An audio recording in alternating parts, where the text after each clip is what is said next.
এক ভাইয়ের কাছে গেছে বুঝছেন সেটআপের জন্য, সে সেটআপ করে দিয়েছে, সে একজন ভালো একজন, তার প্রথমে একটা আইডি ছিল নষ্ট হয়ে গেছে, তারপর এখন সে 60,000 উপরে ফলোয়ার, কিন্তু সেই ভাই কি করতেছে মানুষের কাছ থেকে টাকা নিচ্ছে এবং যে এটি ভুলভাল সেটিং করে দিয়েছে সে আবার অন্য একটা মানুষের কাছে যে মনা ভাই 02 তার কাছে গিয়া সেই মানুষটা আবার ভালোভাবে ওই আইডিটা আবার ঠিক করতে পারতেছে। আর যেটা একবার পে আউট সেটআপ সব কিছু নষ্ট করে দিয়েছে ওই আইডিটা তো আর ঠিক হবে না ভাই, ওই আইডিটা আবার নতুন করে ওই ব্যক্তি খুলে দিল ভাই। তাই ভাই কেউ হাতুড়িভাঙ্গা ডাক্তারের কাছে যত বড় 2 লাখ ফলোয়ার হোক, ঠিক আছে, হাতুড়িভাঙ্গা মানুষের কাছে যাইবেন না আপনারা। অনেকজন এই যে ভুলগুলো করেন, আসলে এই ভুলগুলো করার জন্য মেন দোষ হয়েছে নতুন নতুন কন্টেন্ট ক্রিয়েটর যারা আছে আমাদের মতো অনেক ভাইয়েরা আছে, আমরা এগুলো বুঝি না, কিন্তু আমাদের বুঝতে হইবে। কারণ কি এই যে হ্যার মতো একজনের 2 লাখ 3 লাখ ফলোয়ার, ভাই ফলোয়ার হইলে কি সে ফেসবুকের গাইডলাইন সম্পর্কে সব জানে? একবার ভুল কথা ভুয়া কথা, একটা মাত্র 3000 ফলোয়ার দেখবেন সে ফেসবুক সম্পর্কে সব কিছু অজ্ঞ আছে, জানা আছে। আবার দেখবেন যে যার 1 লাখ ফলোয়ার আছে সেও ফেসবুক তো জানে না কিছু।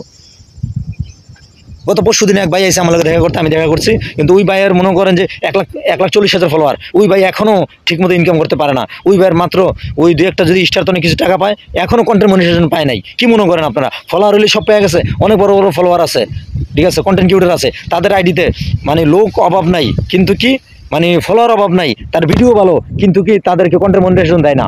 কেন দেয় না জানেন? তাদের অনেক কিছু ভুল থাকার কারণে।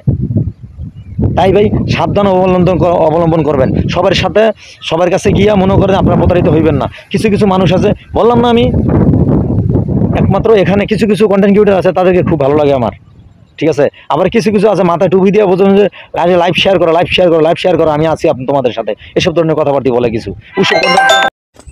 তাই ভাই আমি বারবার বলি হাতুড়িভাঙ্গা কোনো ডাক্তার কাছে যাবেন না, এসব ডাক্তারের কাছে গেলে অনেক কিছু আপনার পস্তাইবেন। তাই আপনাদেরকে উদ্দেশ্য করে বলি ভাই, যে জানে, যে একটা পেজ সম্বন্ধে বোঝে, যে একটা আইডি সম্বন্ধে বোঝে, যে একটা মনে করেন যে সে অনলাইনে পারদর্শী, তার কাছে যান, তার কাছে সেটআপ করান, এমনকি তার কাছ থেকে নতুন একটা আইডি খোলেন বা পেজ খোলেন, দেখবেন যে সে যেই দিক নির্দেশনা দিবে সেরকম কাজ করতে পারবেন।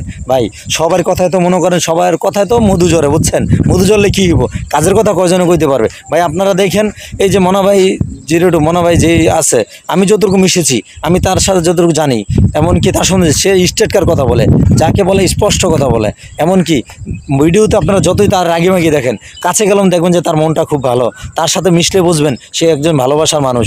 যারা মনা ভাইয়ের ভিডিও দেখেন, সেই মানুষটার মনে করেন যে 1 মাসও নেই তার ফলোয়ার 20,000 25,000 হয়ে যায়। আর তার ভিডিও কি ইউনিক ভিডিও, তার ভিডিওতে অনেক কিছু শেখার আছে, তার ভিডিওতে অনেক কিছু জানার আছে। ভাই এরকম মনা ভাইয়ের মতো এরকম কিছু ভিডিও বানান, এরকম একটা সেলিব্রিটি হন, এরকম সেলিব্রিটির মূল্যায়ন আছে, যে সেলিব্রিটিরা মানুষকে সাহায্য করে, মানুষের উপকার করে,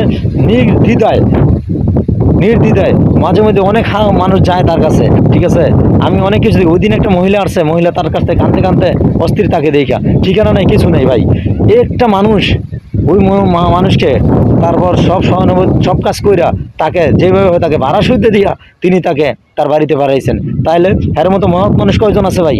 দেখবেন যে সেই রাস্তায় বসে আপনার সাথে 1 কাপ চা খাইতে রাজি হয়ে যাবে এবং কি আপনাকে বুকে টেনে নিবে, এই হচ্ছে সেই মনা ভাই। আর অনেকজন আছে যারা ভুলভ্রান্তি যে কথাবার্তা বলে, স্টেজের কথা বলে, এই কারণে অনেক কন্টেন্ট ক্রিয়েটর হয়তো তার উপরে ক্ষিপ্ত হইতে পারে, ভাই ক্ষিপ্ত হওয়াটাই স্বাভাবিক, কিন্তু সে যা বলে মানুষের ভুলগুলো ভেঙে দেয়।